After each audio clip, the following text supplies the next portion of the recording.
Kia ora everyone, welcome back to our next edition of Econ Talks. Gareth, we've had the latest inflation data for the third quarter of 2025. It's at the top of the Reserve Bank's band. It was 3.0% at that level that the Reserve, that Stats NZ publishes, which is to one decimal place. If you take it further, if you take it to two decimal places, you get to 3.04, so it is above the band on that basis. However, of course, inflation is reported at a rounded index figure, and some analysis that I've seen points to if you try and do all the components together, you'd actually get something of, I think, 2.98% or so. Either way, we are at the top of the band. We're in the sort of, I guess, murky zone where things have not necessarily massively blown out on the inflation front, but equally they do feel a little bit more uncomfortable given where they sit. 3% still not a comfortable rate, I don't think, for anyone. Although when you dig into the figures, there are some quite large drivers of inflation at the moment, not necessarily widespread, but quite concentrated. You look at the likes of electricity and other energy price inflation. For electricity running at 11% per annum, that is the fastest electricity price inflation we've seen since, I think, the first quarter of 1989, when you saw some pretty big shifts in the electricity market at the time. You've got local government rates up 8.8%, a little bit of a slowdown from the pace set last year, but again, still a pretty intense number. You've got the likes of, you've still got some pressure coming through in the insurance area and the likes of people's rents. You've got some quite high food price inflation that's been feeding through your butters, your meats, other grocery foods. Like, there's quite a lot in there at the moment, but it does seem to be a little bit more concentrated around those more frequently bought, more essential items, other items in the basket seeming to see a bit of relief. I guess from a household perspective, inflation very uncomfortable at the moment. More broadly, though, maybe not quite as much to see there or see here in the inflation front. What was your take of it all? Yeah, I think one of the key shifts over the last 12 months or so has been that if you go back a year, tradable prices were falling. There was a bit of a correction in many of those prices as we moved out of the pandemic. Global supply chains normalized. Global growth was also relatively weak as well. All of that feeding through, along with lower oil prices, into a drop in tradable prices. What we've seen over the last year is that some of those prices, and you mentioned food being one of them, have bounced back a bit. They're not running out of control, but they have lifted back up. So, I mean, there's not a lot the Reserve Bank can do around most of those tradable prices. Non-tradable inflation, of course, is probably the core of their sphere of influence. And the key of that is when you look at non-tradable inflation, it's eased back to 3.5%. Now, it's still reasonably high, above its sort of longer term average of close to 3%, and certainly outside that target band for the Reserve Bank.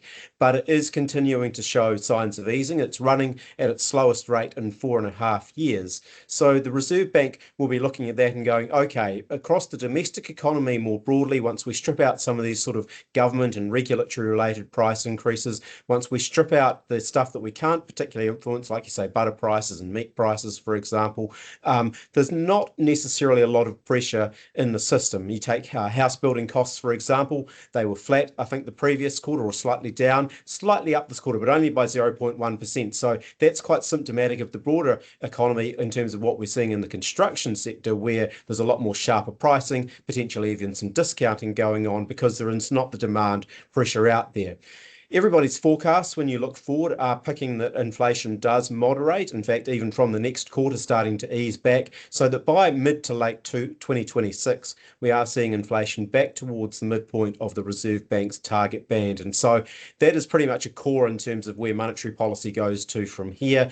There is no general expectation that inflation remains elevated. Inflation expectations, while they're not back down at where they were, say, between 2013 and 2019, they are still reasonably low, certainly, and not where they were, back in 2022 either, when they were extremely elevated and, pricing and cost behavior was getting out of control. So all of that wrapped up together, yes, 3% is a little bit uncomfortable. Yes, it's putting in cost of living pressures on households because, like you say, a lot of those cost increases coming through are stuff that people can't avoid. But when you dig below the numbers overall, you'd have to have a reasonable degree of confidence that inflation will ease going forward, therefore providing scope for the Reserve Bank to probably cut interest rates again next month. The challenge, I guess, looking through all of this is that, it really depends on exactly what product or group you're talking about. I mean, you look for at some of the areas where prices actually eased in the last quarter or over the last year, the likes of, telecommunications equipment, that's your mobile phones and similar. Now, it might well be that some of those units actually got a bit cheaper. More likely that the quality adjustments means that you're paying the same for the iPhone as you did last year, but because the latest one's got sort of more gizmos and gadgets in it, the sort of per unit cost or the quality adjusted cost has come down. The other area was, some sort of pharmaceuticals and other sort of medical supplies. Again, not the sort of things that households are necessarily going out and breaking the bank to spend on.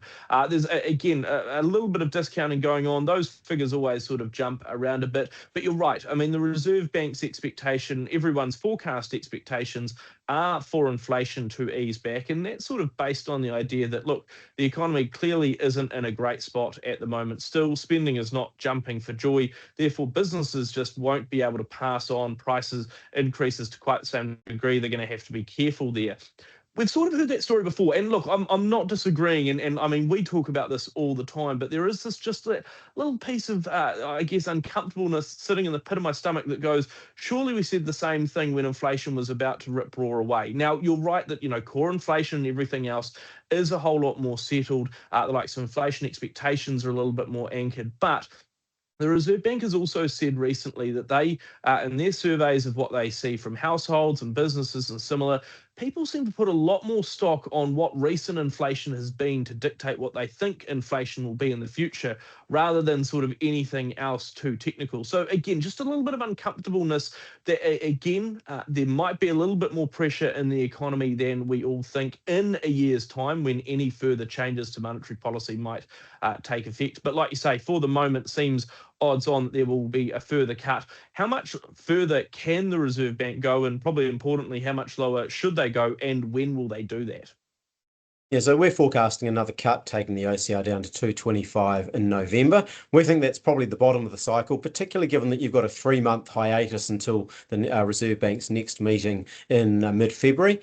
By that stage, we would, fingers crossed, be hopefully seeing a bit more momentum in the domestic economy, particularly coming through in terms of the agricultural sector and the effects of good export prices, but perhaps also, giving households another 3 months of lower mortgage rates and rolling off higher fixed rates onto lower ones, plus the additional certainty that the Reserve Bank has provided with the most recent rate cuts, giving people confidence that interest rates are going to remain lower and lower than they'd probably previously thought throughout 2026. So maybe there's a bit more willingness to get out there and spend because they're not running the risk in the very near term, at least, of interest rates and mortgage bills ramping back up from where they are at the moment as well. So that's our thinking. Maybe they take it down to 2%, but at that point, in early 2026, then you are really, in our view, starting to run the risk of pouring a bit much fuel on the fire. Yes, the spare capacity in the economy, the spare capacity in the labour market, and we're not seeing the labour cost pressures that we were 3 or 4 years ago.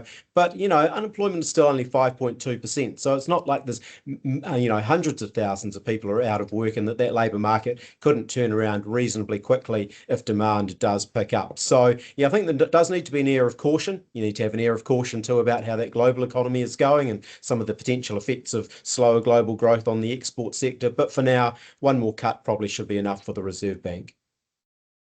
The challenge, of course, right, is that, if you run the argument too strongly about the likes of spare capacity, well, we've got a lot of spare capacity at the moment. And you know where inflation is? At 3.0. That's, I think, the uncomfortableness is that you can sort of explain, and we've done this before, you can explain all of the reasons why inflation is a bit higher at the moment and why that doesn't matter all that much. 3% inflation is still uncomfortable, and for the Reserve Bank, their one literal job is keep it between 1 and 3%. Anything outside of that becomes pretty dicey to be going, guys, trust us. Actual inflation might be a bit higher, but trust us, it will come back eventually because of all of the models we've got. I think there's a real challenge there around communication into the future. But we'll assess all of that, where actual inflation goes, where spending goes, what the Reserve Bank does next on one of our future editions of Econ Talks.